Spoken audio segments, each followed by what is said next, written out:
The ship was small. That was the first thing the Galactic Council noticed when the human vessel appeared at the edge of their space. It was tiny, ugly, and slow. It moved through the darkness like a wounded animal, its engines burning dirty chemical fuel that left a trail of smoke behind it. On the great station called, 12 species watched the ship approach. These were the elder races of the galaxy. Some of them had traveled between stars when Earth was still a ball of fire and poison. They had built empires that stretched across thousands of worlds. They had weapons that could crack planets like eggs and shields that could stop a sun from burning them. Counselor of the Dominion stood at the viewing window. He was tall and thin, with skin like polished silver and eyes that glowed soft blue. His species had ruled their corner of the galaxy for 3 million years. He looked at the human ship and felt something he had not felt in centuries: amusement. "Is this a joke?" he asked. "They sent this thing to meet us." The other counselors laughed. The sound echoed through the great chamber like music. They had expected something more. They had detected strange signals coming from a small yellow star at the edge of known space. They had sent probes. They had watched. And when they finally decided to make contact, they had expected the new species to send their best. This was their best. The human ship docked with a loud clang. The counselors could hear it from the viewing chamber. They could hear the hiss of air escaping, the groan of metal under stress. The ship was falling apart. It was a miracle it had survived the journey at all. And then the humans stepped out. There were 3 of them, 2 men and 1 woman. They wore simple gray suits and carried no weapons. The woman walked in front. She was not tall. She was not strong. Her hair was black and her eyes were dark brown, and she looked around the docking bay with an expression that the counselors did not understand. She was not afraid. Her name was Park Jinnah. She was 42 years old. She had been a soldier before she became a diplomat. She had fought in 3 wars on Earth, watched friends die in her arms, and buried her own brother in a field of mud and blood. She had seen things that would break most beings in the galaxy. And now she stood in the heart of an alien civilization, surrounded by creatures that could destroy her world with a single command. She smiled. "Thank you for receiving us," she said. Her voice was calm and steady. "We are honored to be here." The counselors studied the humans with their advanced scanning technology. The results appeared on their screens within seconds. The humans had no natural weapons, no claws, no fangs, no venom. Their skin was soft and easily damaged. Their bones were fragile. A fall from a small height could kill them. They needed to breathe a specific mixture of gases or they would die. They needed to drink water constantly or they would die. They needed to eat food every few hours or they would die. They needed to sleep for a third of their lives or they would die. Counselor read the report and laughed again. "They are made of water and weakness," he said. "How are they even alive?" The humans were brought before the full council. The chamber was vast, a dome of crystal and light that floated in the center of station. 12 seats rose in a circle, each one holding a representative of an elder species. The humans stood in the middle, small and fragile, surrounded by beings that had conquered the stars. Counselor spoke first. "We have studied your species," he said. "We know what you are. You live for less than 100 rotations around your star. You require constant maintenance. You are slow, weak, and fragile. You have no natural advantages. How have you survived?" Jinnah looked up at him. She did not look away. "We survive because we choose to," she said. The counselors did not understand this answer. Choice. What did choice have to do with survival? Survival was about strength. It was about power. It was about having the best weapons and the strongest shields. These humans had none of these things. "We have decided your fate," Counselor continued. "You will be classified as a protected minor species. This means you will be given a small territory at the edge of our space. You will not be harmed. You will not be invaded. But you will also not be treated as equals. You are children in a galaxy of adults. We will watch over you until you grow." The other counselors nodded. This was fair. This was generous. Many species had been destroyed for less. The humans should be grateful. Jinnah's two companions looked at her. One of them, a man named, whispered in her ear, "We should argue. We should fight this." But Jinnah shook her head. She had read the reports. She knew what these species could do. Earth had no defense against them, not yet. "We accept your terms," she said out loud. "We are grateful for your protection." Counselor smiled. It was the smile of someone who had just won a game without trying. "Good," he said. "You are wise for such a young species. Perhaps there is hope for you after all." The Council gave humanity a system with 3 planets. One was too hot, one was too cold, one was barely livable with thin air and weak sunlight. It was the worst system in Council space. Nobody wanted it, nobody cared about it. The humans took it without complaint. As Jinnah's ship prepared to leave, Counselor came to see her off. He was curious about this strange creature who showed no fear and asked for nothing. "Tell me," he said, "do you truly accept this? Your species has been judged as weak. Does this not anger you?" Jinnah looked at him for a long moment. Then she said something that would remember for the rest of his very long life. "On my world," she said, "there is a saying, the nail that sticks up gets hammered down. We have learned to bow our heads when we must. We have learned to wait. We have learned to survive." Nodded, he thought he understood. The humans were cowards. They would accept their place at the bottom of the galaxy and never cause trouble. He was wrong. As the human ship pulled away from, Jinnah stood at the window and watched the great station grow smaller. Stood beside her. 50 years, she said quietly. That is what our scientists say. 50 years to catch up. 50 years to build what we need. And then asked. Jinnah's eyes were hard. And then we show them what humans can do when they are underestimated. The ship disappeared into the darkness of space. The Council forgot about them almost immediately. They had more important things to worry about than a weak species in a forgotten system. They did not know that they had just made the greatest mistake in the history of the galaxy. They did not know that the small, fragile creatures they had dismissed would one day stand above them all. They did not know that humanity was already counting the days. 50 years passed like water through fingers. The galaxy spun on. Empires rose and fell. Wars were fought and forgotten. And in their small corner of space, the humans were silent. The Council checked on them sometimes, not often, just enough to make sure they were still alive. The reports were always the same. The humans were building colonies on their 3 poor planets. They were farming. They were breeding. They were doing what weak species do. They were surviving barely. Counselor read these reports and felt satisfied. The humans knew their place. They would never be a threat. They would never be anything at all. He could not have been more wrong. Deep beneath the surface of the coldest planet, in tunnels that stretched for hundreds of kilometers, humanity was working. Admiral was old now. His hair had turned white and his body had grown weak. But his mind was sharp and his will was iron.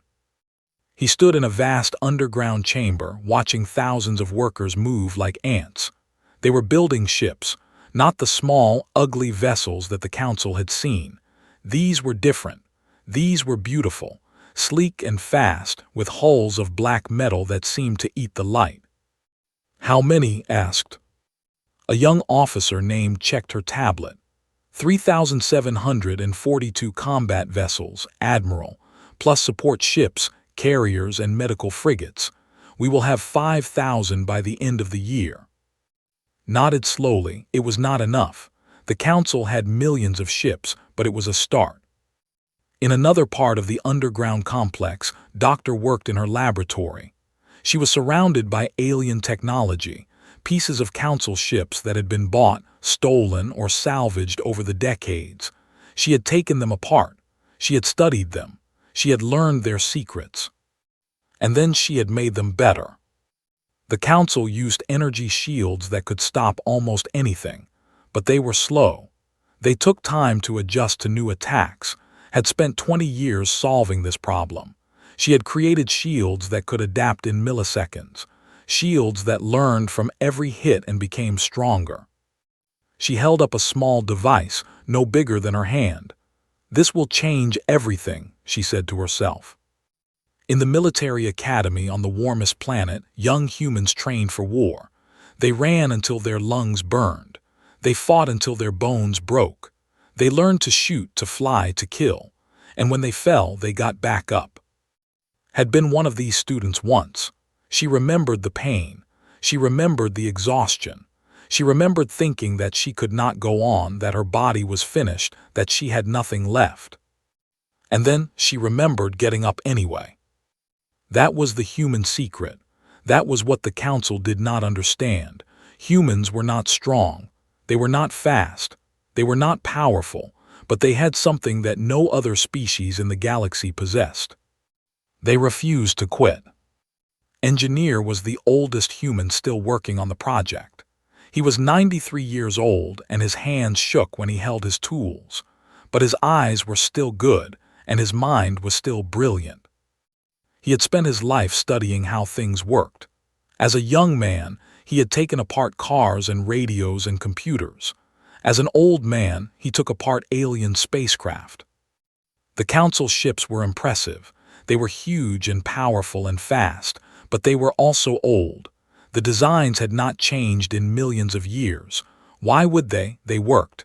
They won battles. There was no need to improve them. Saw this as a weakness.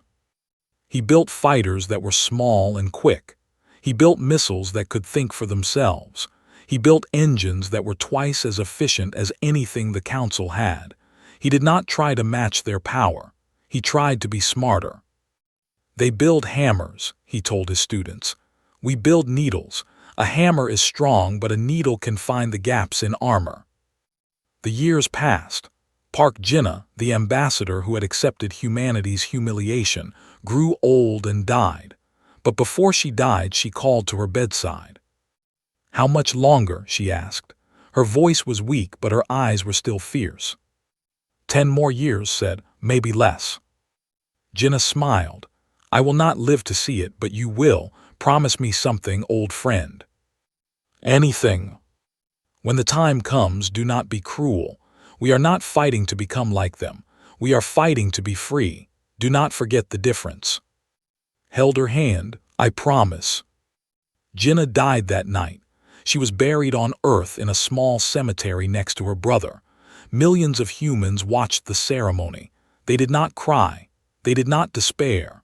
They remembered her words, her strength, her patience. And they kept working. The Galactic Council continued to ignore humanity. They had other problems. The hegemony was expanding. Smaller species were being conquered. There were disputes over territory and resources. The humans were the least of their concerns. This was exactly what humanity wanted. In the final year of preparation, Admiral gathered his senior officers. Was there, now a commander with silver medals on her chest. Doctor was there, older but still brilliant. Was there, carried in a wheelchair but still giving orders. 50 years ago, said, the council looked at us and saw weakness.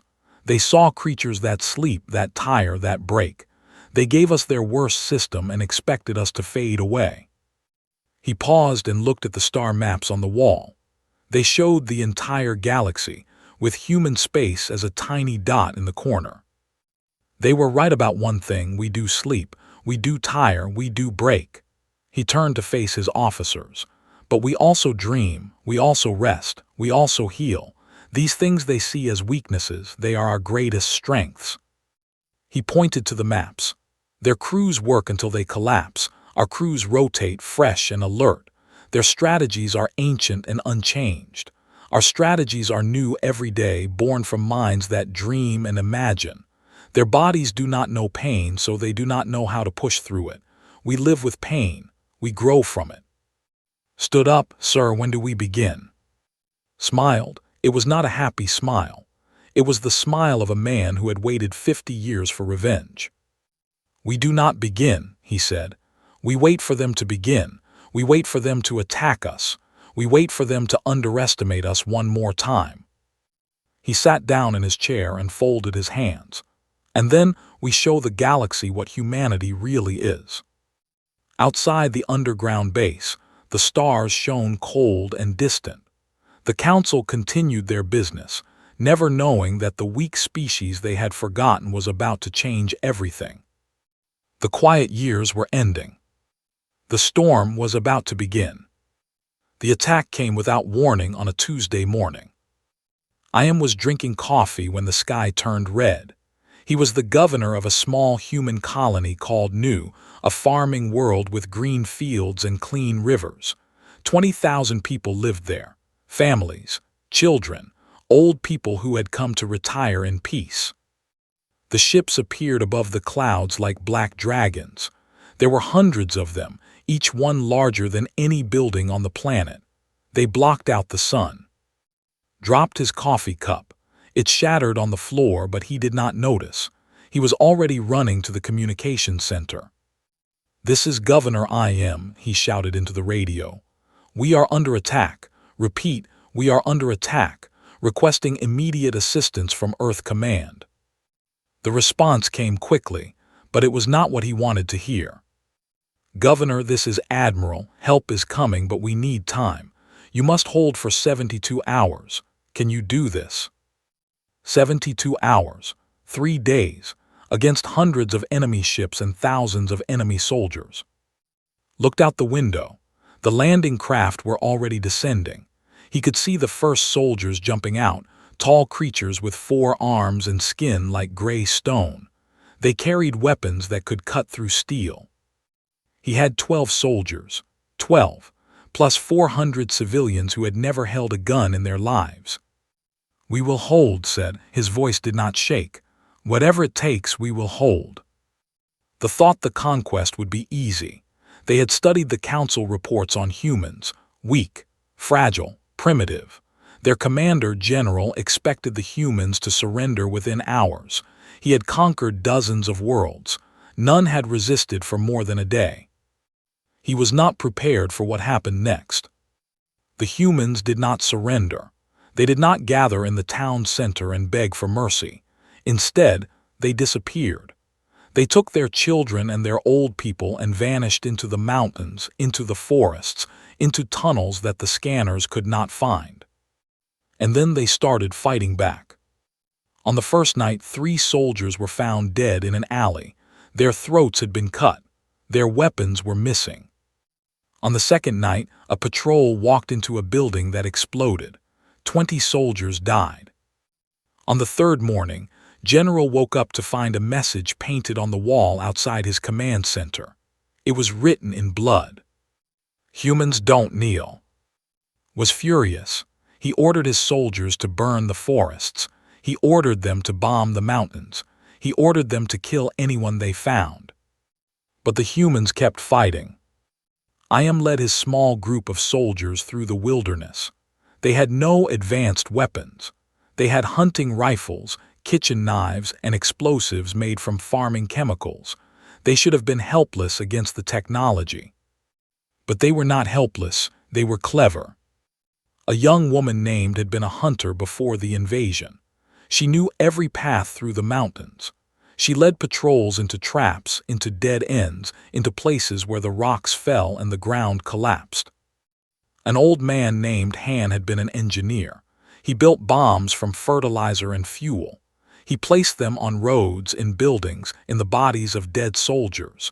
Every step the enemy took was dangerous. A teenager named Lee had been a computer student. She hacked into communication systems and sent false orders. She made enemy units attack each other. She played their own messages back to them, filling their radios with confusion. General could not understand it. His soldiers were stronger. His weapons were better. His ships controlled the sky. But somehow these weak, fragile creatures were winning. "How?" he screamed at his officers. "How are they doing this?" None of them had an answer.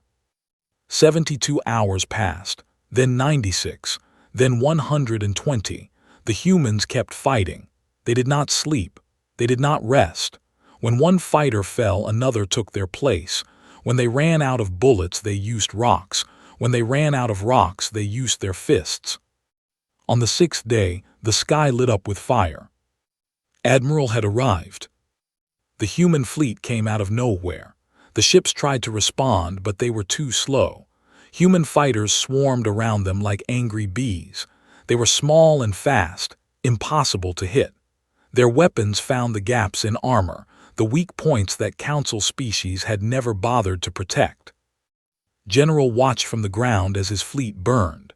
Ship after ship exploded in the upper atmosphere, falling like burning stars. "Impossible," he whispered. "The reports said they were weak. The reports said they had no technology. The reports said." A human missile hit his command center. He died before he could finish his sentence. The battle was over in 6 hours. Commander led the ground forces that rescued the survivors. She found Governor Iam sitting in a cave, surrounded by wounded civilians. He had not slept in 6 days.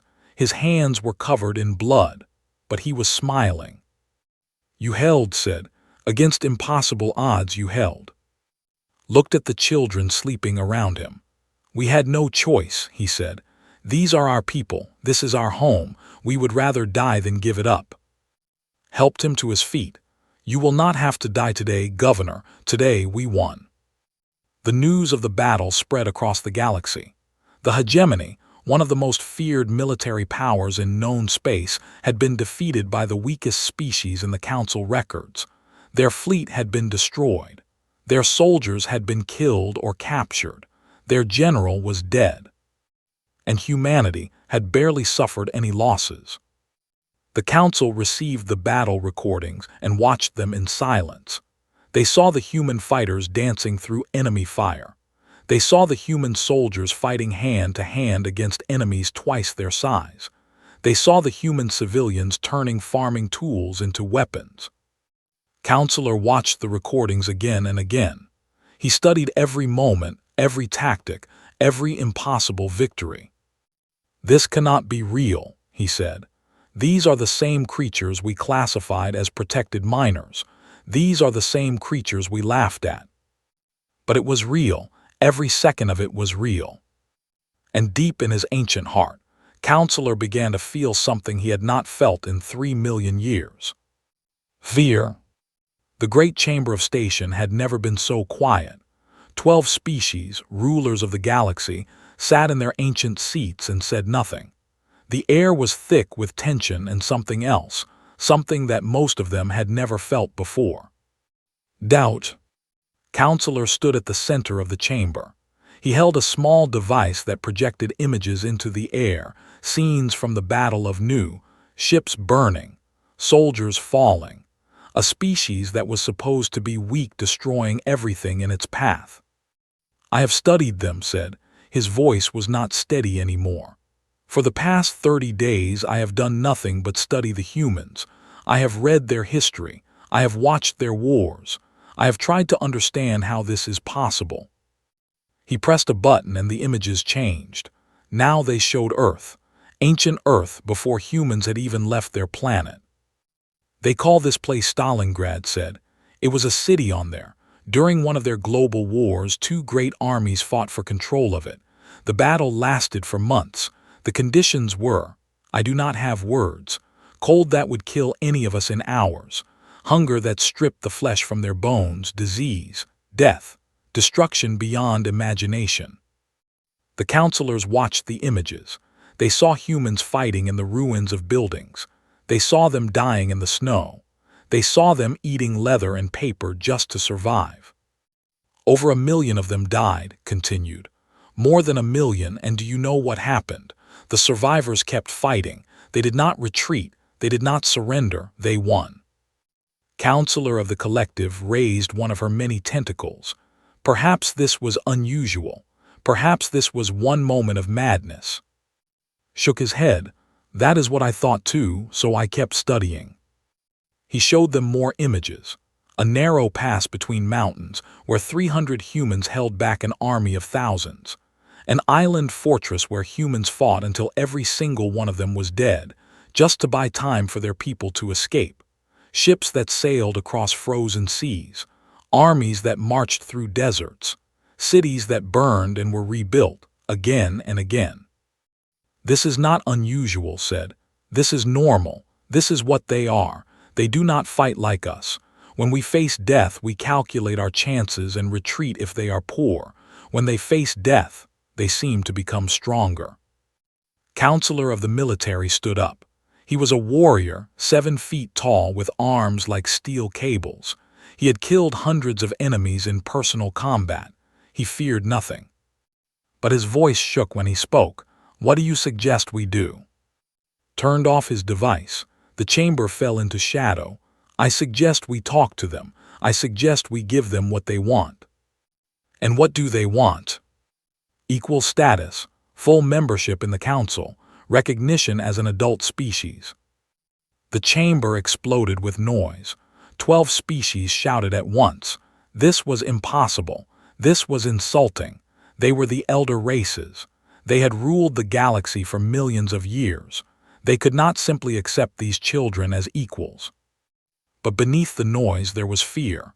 They all felt it. They just did not want to admit it. Admiral was dead by the time the council finished arguing. He had lived just long enough to see humanity's victory, and then his old heart had finally given out. His last words were for Commander. Do not become what we fought against, he whispered. Remember why we did this. Held his hand until it went cold. Then she stood up and took command of the fleet. Doctor presented humanity's demands to the council via hologram. She was in her 70s now, but her mind was still sharp. She stood in the projection like a ghost, small and fragile and utterly unafraid. We want recognition, she said.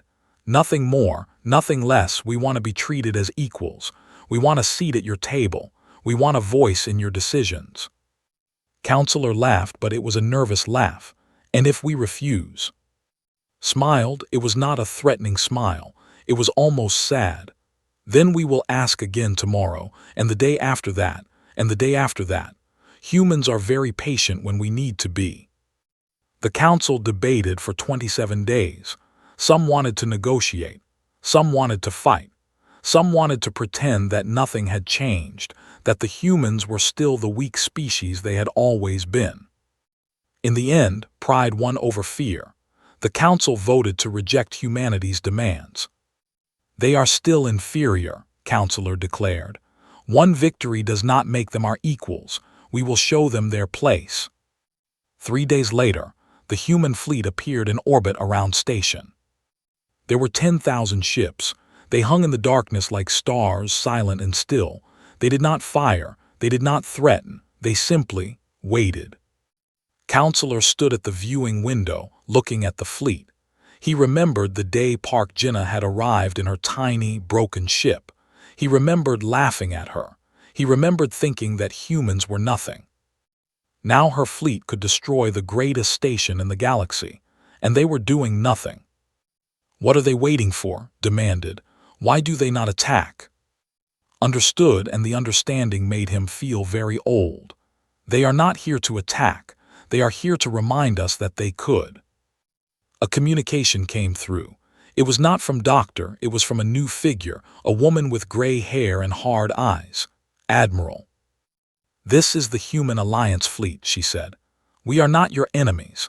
We do not want war, but we are no longer your protected children. We are no longer weak. We are no longer afraid. She paused. We can wait here for as long as it takes. We can wait for years. We can wait for generations, because that is what humans do. We wait and we endure and we never ever forget. The transmission ended. Counselor turned to face his fellow rulers. They looked scared. They looked confused. They looked like they were finally understanding something that they should have understood 50 years ago. They are not going away, said quietly. They will never go away. The only question is whether we accept them as friends or fight them as enemies. Slammed his fist on the table. We cannot accept them. We are the elder races. We are. We are afraid, interrupted. For the first time in 3 million years we are afraid, and that fear should tell us something. It should tell us that these creatures are not what we thought they were. It should tell us that we made a mistake. He looked out at the human fleet, silent and patient in the darkness. The only question now, he said, is whether we are wise enough to admit it. The council argued for another day, and outside, the human fleet waited. They had learned patience from centuries of suffering. They had learned endurance from generations of struggle. They could wait forever. And the council was beginning to realize that they could not. The council made their final decision on a cold morning, when the stars around station seemed dimmer than usual. They voted 7-5 in favor of war. Councilor voted against. So did 4 others who had studied human history and understood what they were facing. But the majority believed in their own power. They believed in their ancient weapons and their countless ships. They believed that the humans had simply been lucky. They were wrong. 7 elder species combined their fleets. They sent their silver warships, each one a kilometer long. They sent their living vessels, creatures of flesh and metal that could heal from any wound. They sent their crystal destroyers, beautiful and deadly. Together, they formed the largest armada in galactic history. 240,000 ships gathered at the edge of human space. They outnumbered the human fleet 20-1. They had weapons that could tear apart planets. They had shields that had never been broken. Admiral looked at the enemy numbers on her screen. She did not feel fear.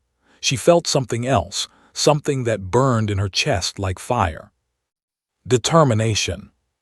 She called her commanders together in the flagship's central chamber. There were 30 of them, men and women who had trained their entire lives for this moment.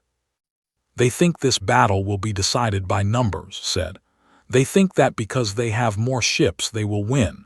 They have made this mistake before against and they will make it again today.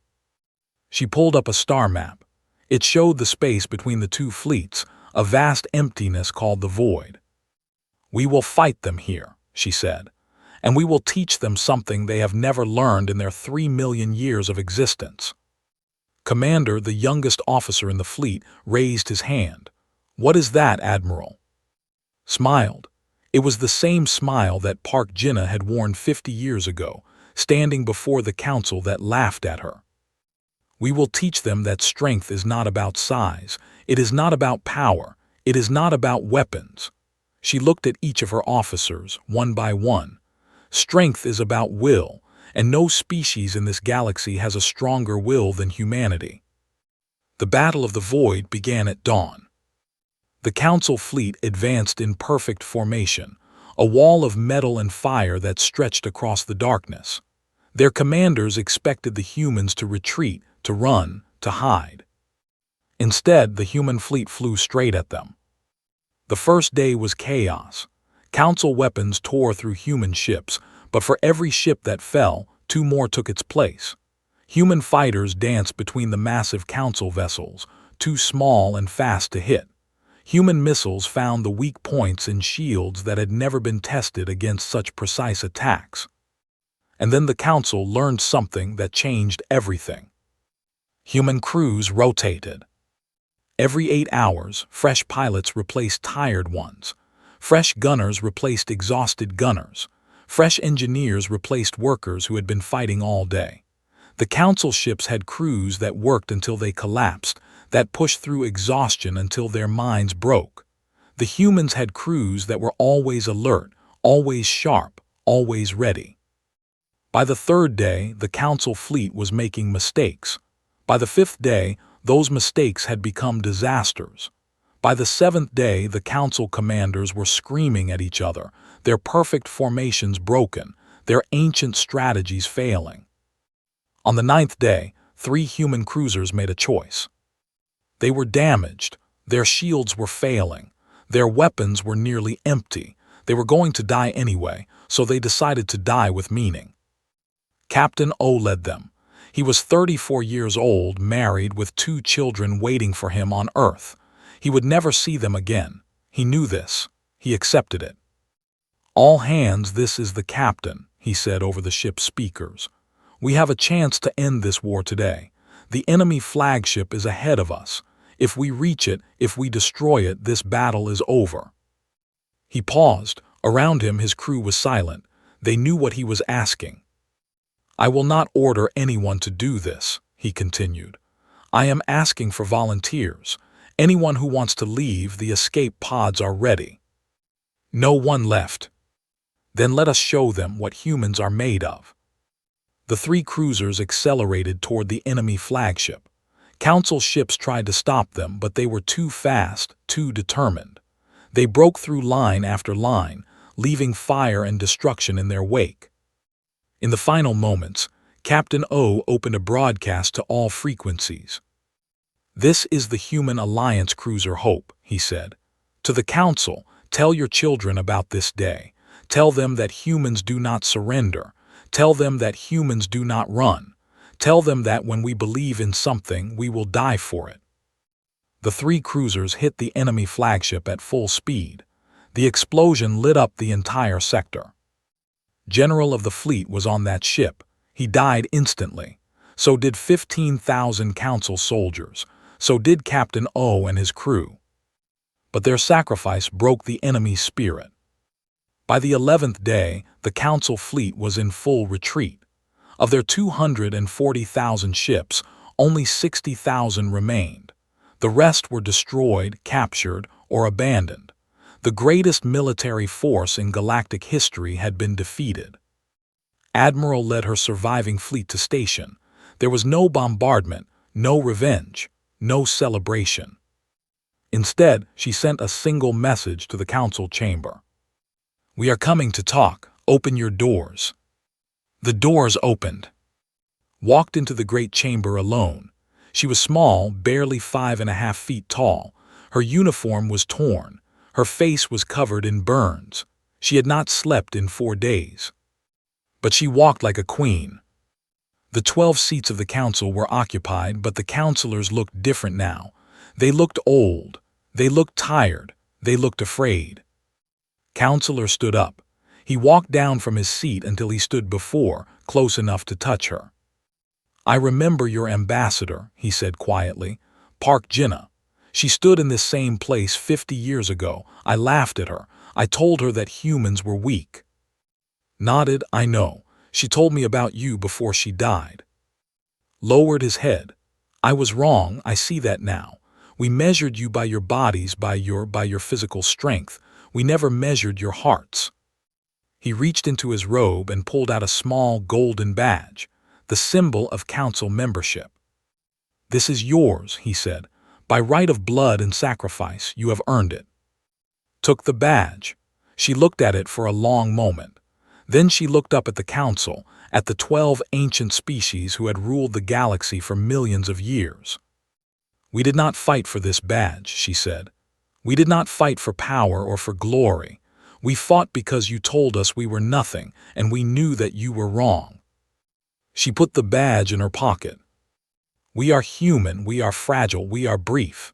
We live for less than 100 years and then we turn to dust." She paused. "But in those 100 years we love, we dream, we create, we suffer, we overcome. We live more in a single lifetime than some of you live in 1,000. She turned and walked toward the door, but before she left, she stopped and looked back. "Do not fear us," she said. "We are not your enemies. We are your future allies, but never ever make the mistake of thinking that we are weak." She walked out. The doors closed behind her. The Council sat in silence for a long time. 100 years later, a monument was built at the center of station. It showed a human hand reaching upward, palm open, scars visible on the skin. The inscription read, "We were not strong, we simply refused to be weak." Young species from across the galaxy came to see it. They asked their elders what it meant. And the elders, even the oldest and proudest among them, would grow quiet. They would look at the monument with something like respect, something like wonder, something like fear. "It means," they would say, "that the most dangerous creature in the universe is not the strongest or the fastest or the most ancient. It is the one that never gives up." And in the stars beyond the station, humanity continued to grow. They built new worlds, they made new friends, they faced new challenges. They were still fragile, they still slept, they still died young. But they were no longer weak. They never had been.